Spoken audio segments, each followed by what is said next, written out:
हाय दोस्तों, मैं अनिल आप सभी को कक्षा 10 रसायन शास्त्र से रासायनिक अभिक्रिया और समीकरण चैप्टर से आपको VVI objective questions and answers कराऊंगा।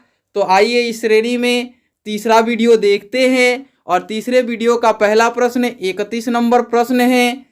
समीकरण 2Cu प्लस O2 अर्थात कॉपर एक धातु है और ऑक्सीजन के एक अणु अर्थात की एक अधातुए गैस हैं। अधात्विक गैस के बाद ये तीर अभिक्रिया चिन्ह दिया हुआ है 2CuO किस प्रकार की अभिक्रिया है। तो इसमें ऑप्शन के अकॉर्डिंग हम चलेंगे। यदि ऑप्शन इसमें अलग अलग रहते, जैसे संयोजन अभिक्रिया, वियोजन अभिक्रिया ऐसे रहते, तो उनके लिए अलग दृष्टि अपनाते। यहाँ अपघटन अभिक्रिया, ऑक्सीकरण अभिक्रिया, उदासीनीकरण अभिक्रिया, अवक्षेपण अभिक्रिया, ऐसे 4 ऑप्शन दिए गए हैं। तो यहाँ अलग दृष्टि अपनाएंगे।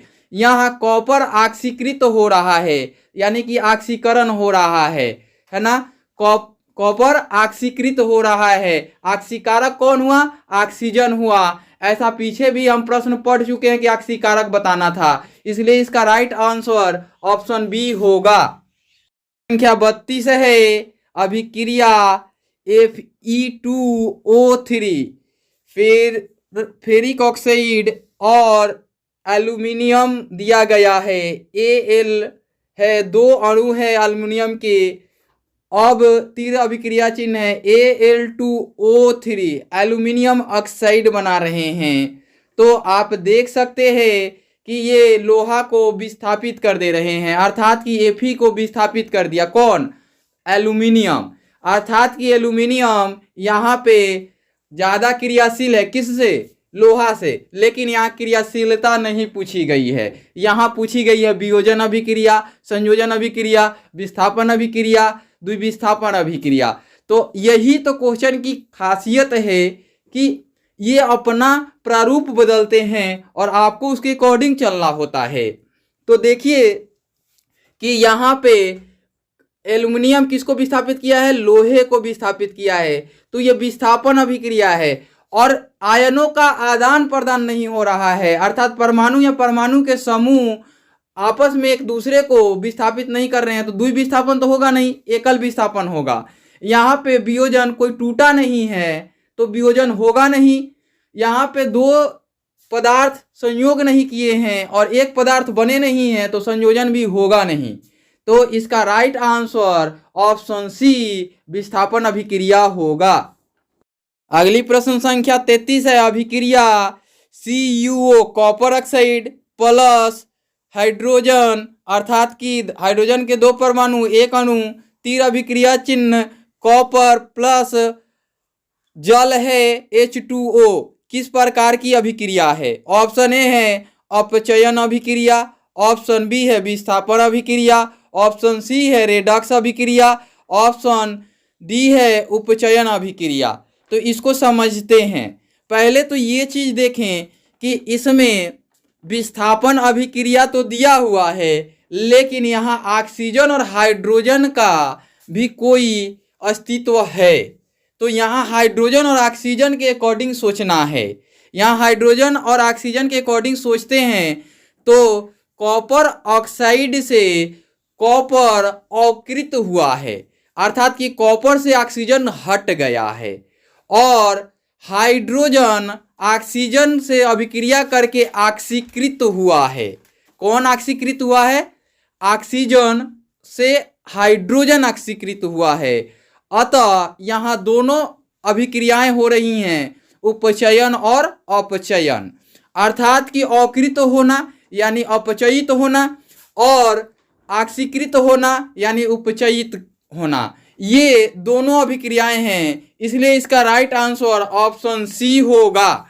और विस्थापन इसलिए नहीं करेंगे कि इसमें हाइड्रोजन कॉपर को तो विस्थापित करते हैं, लेकिन हमने देखा कि इसमें ऑक्सीजन और हाइड्रोजन की चर्चा की गई है, तो पहले हम इसके अकॉर्डिंग सोचेंगे।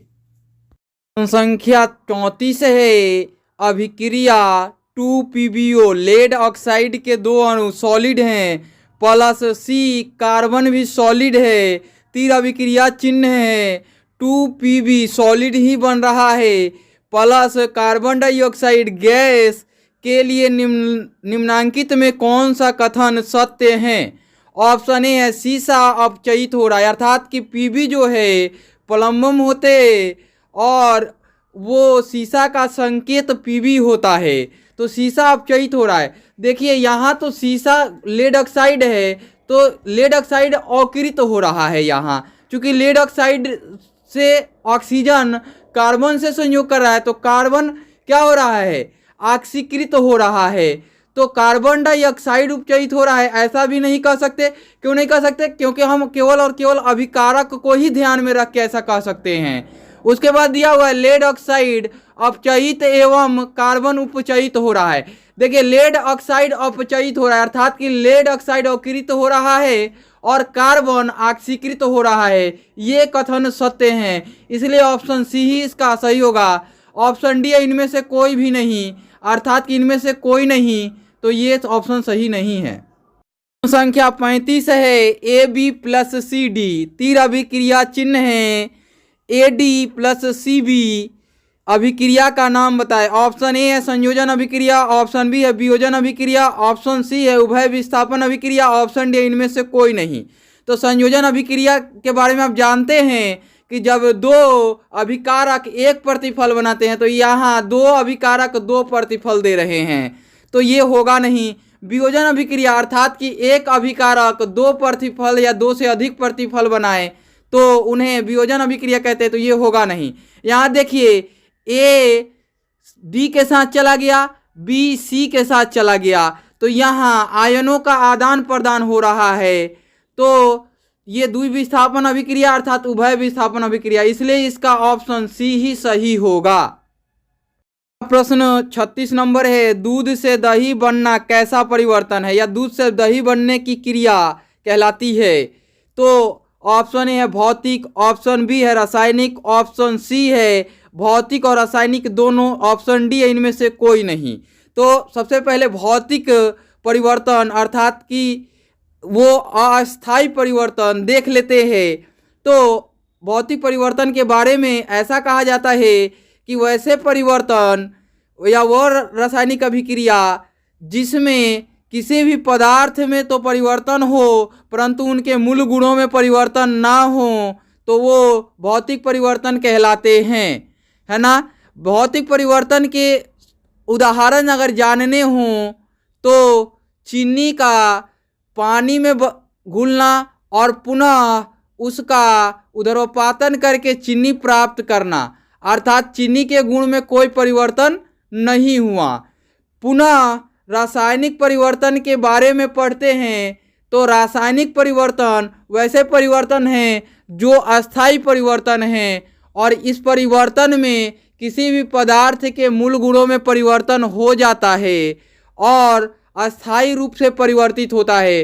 तो दूध जो है वो लिक्विड है और दूध में जो पायस है वो अस्कंदित होता है, तो पुनः दूध अस्कंदित होने के बाद ये प्राप्त नहीं हो सकते। क्या? दही से दूध नहीं प्राप्त हो सकते, इसलिए दूध से दही बनना रासायनिक परिवर्तन है।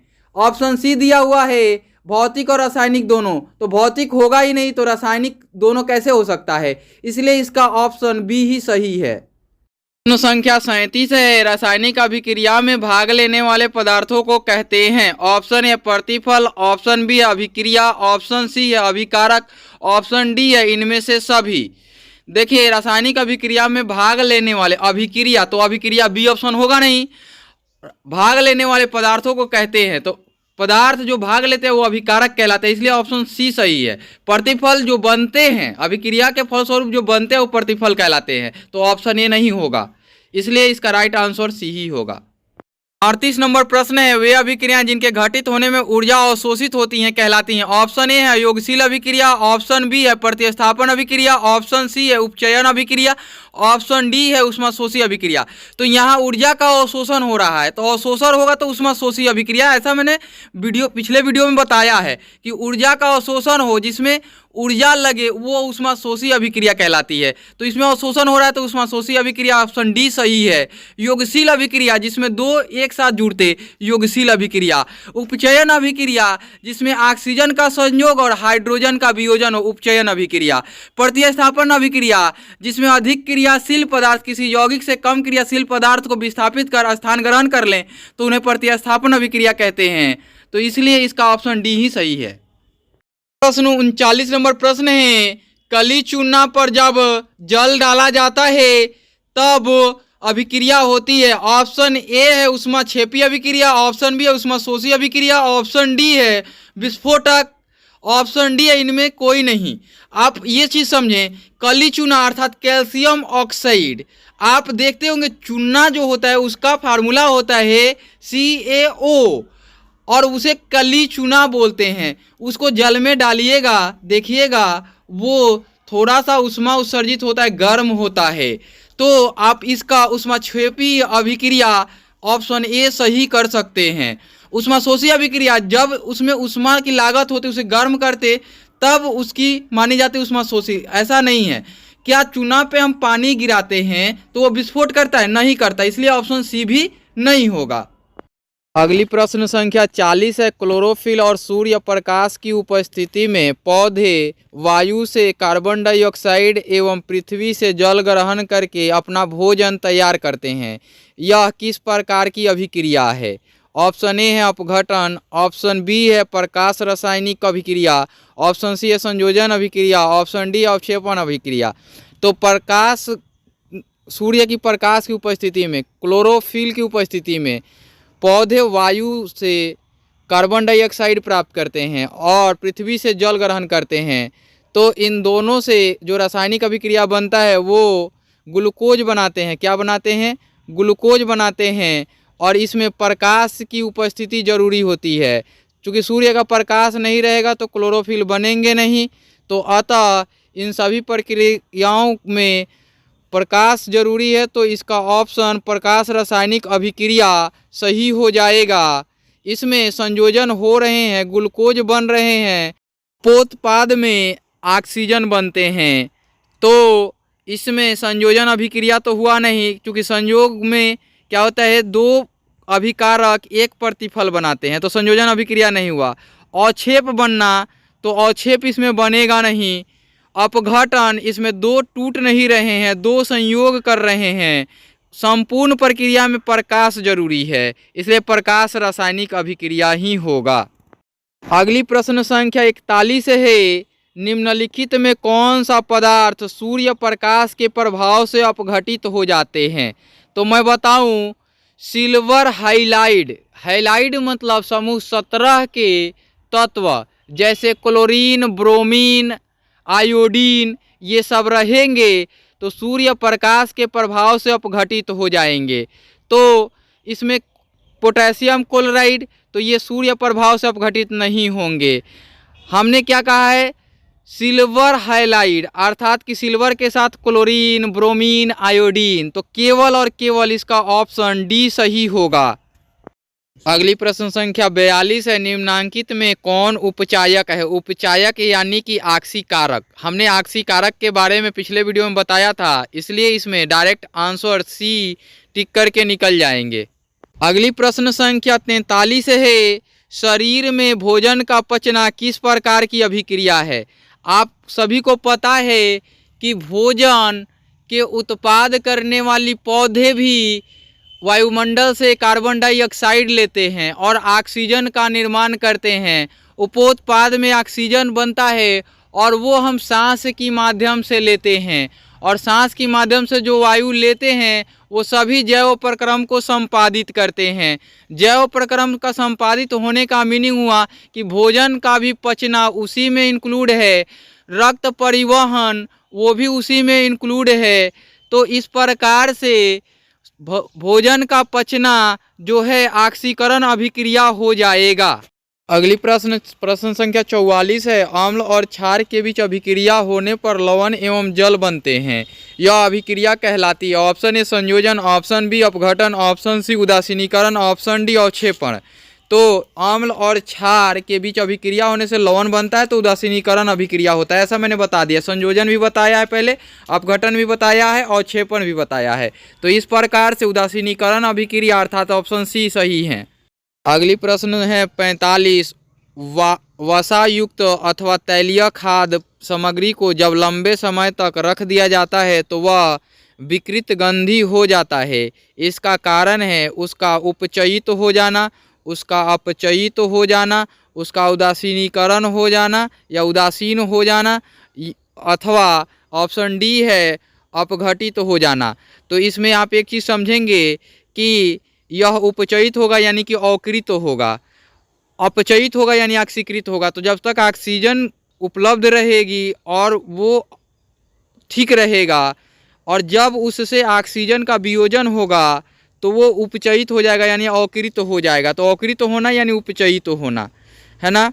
तो इस प्रकार से ऑप्शन ए इसका सही होगा। उदासीन कब होगा? जब ठीक ठाक रहेगा तो उदासीन रहेगा। अगली प्रश्न है 46 नंबर। प्राकृतिक गैस CH4 का दहन ऊष्माक्षेपी होता है, संश्लेषण प्रक्रिया है, विस्थापन प्रक्रिया है, इनमें कोई नहीं।